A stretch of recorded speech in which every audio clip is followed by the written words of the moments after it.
This is step 2 for converting your Battle for Skull Pass Dwarfs into Chaos Dwarfs. In part 1 we removed all the unwanted plastic from the Dwarf Warrior, and in this step we're going to add the scale mail, which is going to be on the skirt and the back. As well, we're going to add a little part to the top of the helmet. So when it's done, it should look something like this on the back and like that on the front. So to do this, we're going to use green stuff, which is going to be the yellow and blue putty mixed together. So the first thing you're going to want to do is you're going to take a small amount of green stuff, maybe a small ball a few millimeters in diameter, and you're going to want to press it in to the gap in the skirt. You're going to want to do the same for the other gap. Pressing it with your hands should get the job done. Afterward we'll touch it up a little bit with a sculpting tool. So I've got 2 in his back, part of his skirt. We'll need a little bit less because we're going to do a lot smaller portion in the front here.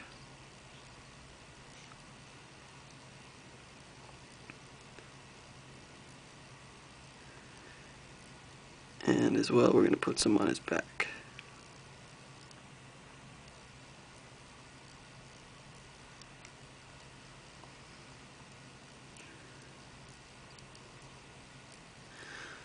Okay, so now that we've got the 4 sections of putty, 2 on his skirt, 1 on his back, and 1 on the front of his skirt, we're going to use our sculpting tool, which is a standard Games Workshop sculpting tool you can buy at any store.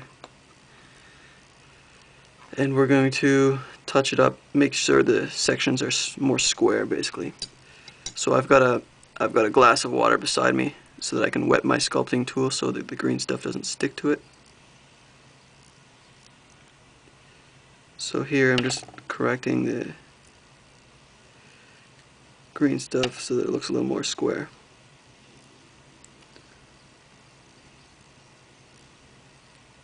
You really need a lot less green stuff than you think when you put it in.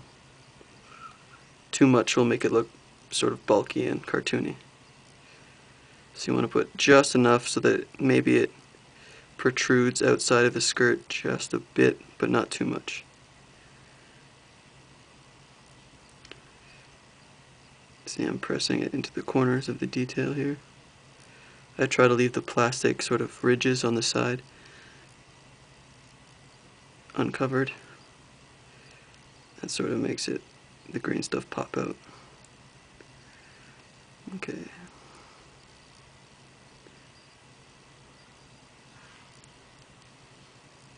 Alright, once all the green stuff is in place and you're happy with the positioning, we're going to want to add basically the rows. So you're going to want to have basically 2 rows on the skirt for the scales. And we're going to use this by using the flat edge of the sculpting tool. And we're going to press it along directly in the middle of the blob we've added. Make sure to add some water to that. So we're going to try and make sort of 2 steps so it looks like one is sort of overlapping the other. Some people like to apply sort of layers one at a time, but I just do it all at once. So we've got that part, we've got 2 steps. This one's a little harder because of the shield.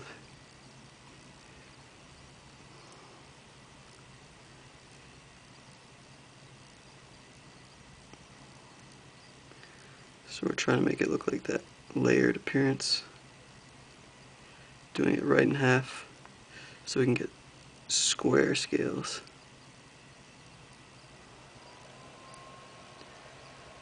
Okay, once that's done on the back side. At the front side, it's pretty much just 1 row of scales because that extra bit of belt is sort of obscuring it. So I don't do too much work at the front. Most of this is going to be covered up by the beard anyway, so when we add that. Okay. Once we've got the rows on the skirt, you're going to want to hold it like this. We're going to want to use the very sharp point to just sort of one at a time add the scales.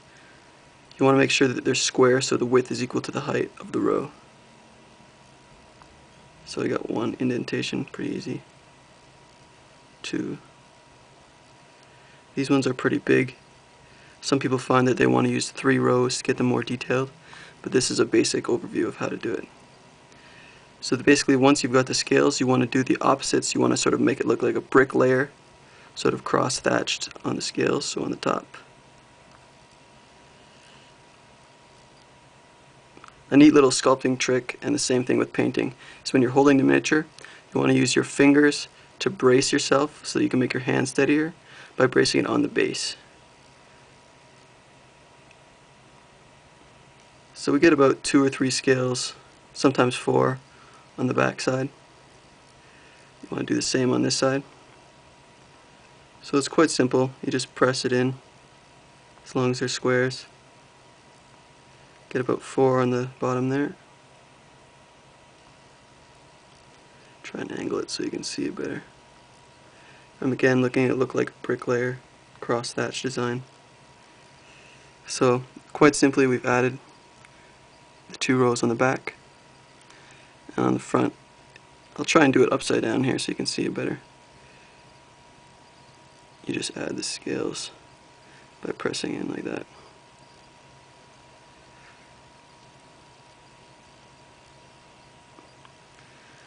Once that's done, we're going to work on the back. It's the same idea, as you're going to press in with the flat side of the sculpting tool to get that stepped, layered look. I didn't add enough water, so it pulled it back. Okay, corrected that. So 1, 2 rows, 3 rows. You want to make sure you don't run into the work you've already done at the bottom. So you get about 4 rows of step design there.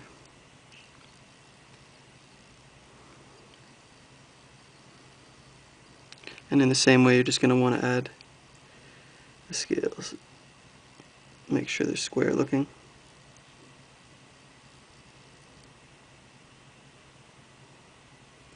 So you get around 4 there. And then the brick pattern. I find that the brick pattern works best, mostly because high elves use very unison pattern, not the brick pattern, so try to be dissimilar from them.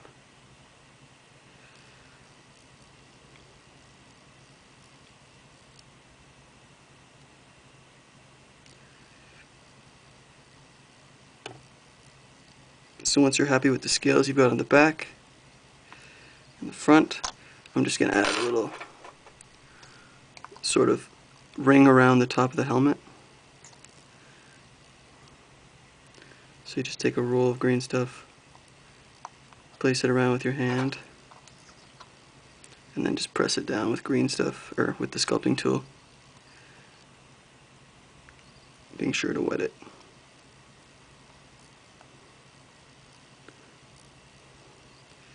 The other plastic dwarfs already have this rim, but this guy had hair, so we want to cover what that is.